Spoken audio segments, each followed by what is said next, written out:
जो टारगेट आज के दिन है आयुष की ओपीडी का है वो अप्रैल है, यानी कि आज से 2 महीने बाद में। और हम उम्मीद कर रहे हैं, जो उस दिन मेरा कार्य देखा कि एम्स की ओपीडी का ऑलमोस्ट जो उनका इंफ्रा है वो रेडी हो चुका है।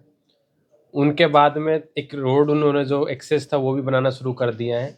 और एक उनका शेल्टर होम है, क्योंकि 2 चीज़ें ओपीडी में चाहिए होती हैं। शेल्टर होम, जहाँ पर अगर मान लो कोई रात्रि में कोई आ जाए, वो रुकना चाहे, या फिर दिन में आके थोड़ी देर रुकना चाहे।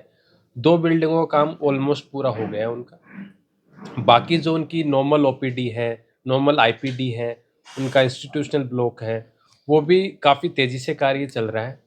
कुछ उनकी समस्याएं थी, उन्होंने प्रशासन को बताई है, जैसे पोल शिफ्टिंग की थी, उन पे हमने काम शुरू कर दिया है। और उनका कार्य अगर जिस तेज़ी से मुझे चल रहा है, तो मुझे लग रहा है कि हम अप्रैल मई तक आयुष की ओपीडी, इस महीने के इस साल के आखिरी तक नॉर्मल ओपीडी, और अगले सेशन से यानी कि 2026 के सेशन से फुल फ्लेज्ड जो हमारा हॉस्पिटल है वो ऑपरेशनल हो जाएगा, मुझे ऐसा उम्मीद है। एमबीबीएस की क्लासेस का भी है सर? मैंने बता दिया, एमबीबीएस की क्लासेस अगले सेशन यानी कि 2026 अगस्त आप हमने टारगेट लिया है। आज के दिन जो टारगेट इमीडिएट टारगेट है वो अप्रैल 2025 में ओपीडी आयुष वाली, not normal OPD, Ayush OPD, वो भी है सर रेलवे का? उस पे भी डीपीआर बन गई है, क्योंकि 2 एक्सेस रहेंगे एम्स के। एक तो नॉर्मल जो आपका अंडरपास से है वो तो सुचारू है ही। एक दूसरा, क्योंकि वहाँ पर आवक काफ़ी रहने वाली है, भीड़ काफ़ी रहने वाली है, काफ़ी सारे गाड़ियाँ आएगी, तो अंडरपास में कई बार भीड़ हो जाती है, कई बार पानी भर जाता है, कई तरह की समस्याएं अंडरपास में आ जाती हैं। तो एक एक्सक्लूसिवली जो सिर्फ मेन रोड हाईवे से सिर्फ एम्स को जाएगा, इस तरह का एक ओवर ब्रिज जो बनाने का, रेलवे ओवर ब्रिज, उसका ज़मीन आइडेंटिफाई हो गई है। पीडब्ल्यूडी ने प्रोजेक्ट भी बना दिया है, उसको जल्दी हम एग्जीक्यूट करेंगे। लोग मीटिंग करेंगे, उनका है कि उनको एचसीओज मिलने थे, कुछ ज़मीन मिलनी थी, सोसाइटी के नाम ज़मीन हो गई है, लेकिन कुछ बंटवारे का मुद्दा है कि जो पंचायत की ज़मीन और उनकी ज़मीन है वो एक ही खेवट है, सेम। तो जब तक कि वो पार्टीशन ना हो जाए तब तक हम उनकी जो दुकानें हैं उनका नक्शा वगैरह बना के उनको दे नहीं पाएंगे। तो उसके लिए हमने काफ़ी प्रयास किए हैं, और उसमें तहसीलदार के कोर्ट में उनका पार्टीशन का केस भी चल रहा है। तकसीम जल्दी ही हो जाएगी, मैंने तहसीलदार को बोल भी दिया है। तो एक बार तकसीम हो जाती है तो उनकी ज़मीन जो सोसाइटी की है, उनकी ज़मीन पूरी है। उसके बाद में प्लॉटिंग भी हम खुद करेंगे, मतलब उसमें प्लॉटिंग की जो नक्शा बनाना है वो भी हम बना के देंगे। उसमें जब प्लॉटिंग हमारी बन जाएगी तो हमें क्लियरिटी रहेगी कि यहाँ यहाँ हमें रोड चाहिए। प्लॉटिंग के बाद ही रोड का स्पष्ट हो पाता है, तो उसके लिए भी डिपार्टमेंट सारे तैयार है। लेकिन पहला जो स्टेज है वो यही है कि हम उनकी ज़मीन को बिल्कुल सेग्रीगेट कर पाए बाकी जगह से। तो पहले ही, क्योंकि काफ़ी अखबारों में ये एक मुद्दा आपने प्रकाशित किया है, तो मैंने ईओ के साथ में एक मीटिंग की है। इन्होंने एक एजेंसी फाइनल कर ली है नगर परिषद ने। कार्य उसका सेटिस्फैक्टरी नहीं है अब तक, तो क्योंकि उनके पास में 2 व्हीकल्स है, पूरे महीने से वो काम करते हुए 151 सिर्फ पशु पकड़े हैं, जो कि उनकी क्षमता से बहुत कम है।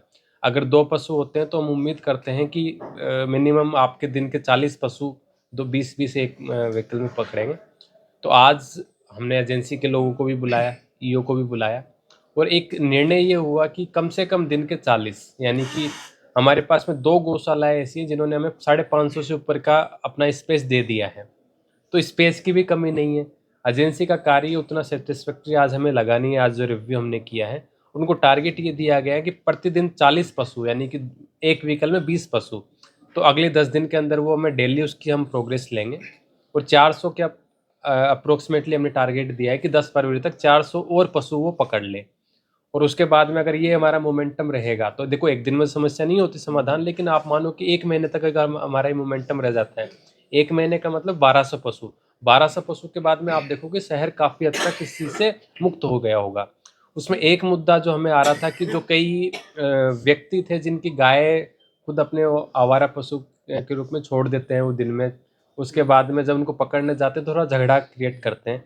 तो हमने पुलिस से भी इसमें एक ड्यूटी मजिस्ट्रेट भी लगा दिया, और पुलिस से भी मैं रिक्वेस्ट करूँगा कि उसमें कम से कम जो हमारा 1 महीने अभियान चले, तो जो लोग उसमें व्यवधान करने आएंगे उनको रोकने का हम प्रयास करेंगे। उसके लिए दिन में आज जो मीटिंग हुई उसमें निर्णय हो गया है। सर ये बात बिल्कुल सही है कि आई थिंक ये जो आवारा पशु का मुद्दा है ये कंटिन्यूस सा मुद्दा है, क्योंकि इसमें आप एक बार शहर क्लीन कराते हो दोबारा आ जाते हैं। लापरवाही इस स्तर पे हुई है कि बीच में 5, 6, 7 महीने तक कोई टेंडर, कोई एजेंसी, कुछ भी नहीं था।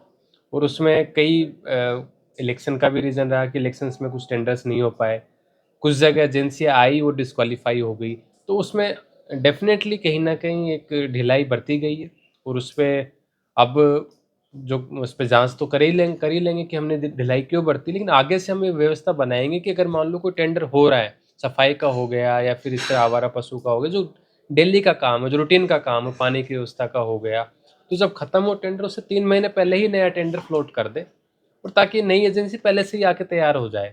तो ये इसकी एक व्यवस्था हमने बनाने की कोशिश आगे से हम करेंगे।